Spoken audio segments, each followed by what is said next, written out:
Welcome back to our channel. दोस्तों आज की इस वीडियो में आपको बताऊंगा how to fix network problem.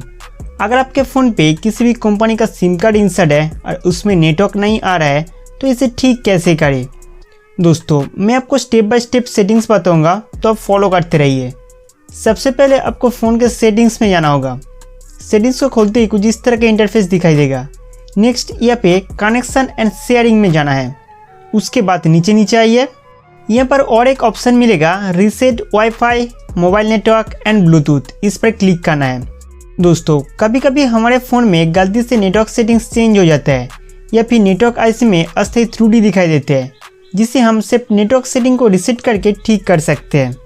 Network setting को रीसेट मारने से पहले मैं आपको बता दूँ कि इसमें आपका connected wifi network pairing Bluetooth device भी रीसेट हो जाएगा, लेकिन आपके फ़ोन में जितने सारे डेटा था वो सेफ रहेगा।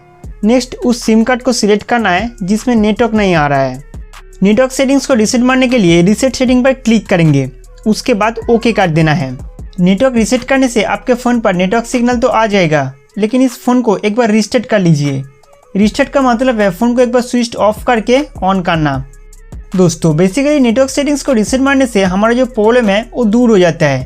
अगर फिर भी आपको प्रॉब्लम सॉल्व नहीं हो रहा है तो आप नेक्स्ट स्टेप को फॉलो कर सकते हैं। सेकेंड स्टेप में आप इस फ़ोन को स्विच ऑफ करके सिम स्लॉट चेंज कर दीजिए। मतलब सिम स्लॉट 1 में जो सिम कार्ड है उसे सिम स्लॉट 2 में डाल दीजिए और सेकेंड सिम कार्ड को सिम स्लॉट 1 में इंसर्ट कीजिए। उसके बाद आप स्विच ऑन करके देख सकते हैं नेटवर्क आ रहा है कि नहीं। अगर सिम स्लॉट चेंज करने से आपका मोबाइल पे नेटवर्क आ जाते हैं तो बहुत बढ़िया। अगर नहीं आते हैं तो आप मान के चलिए आपका सिम कार्ड ख़राब हो गया है या फिर आपके मोबाइल का नेटवर्क ऐसी डैमेज हो चुका है। तो दोस्तों उम्मीद करता हूँ कि ये वीडियो आपके लिए बहुत हेल्पफुल था। हमारे वीडियो देखने के लिए आपको बहुत बहुत शुक्रिया।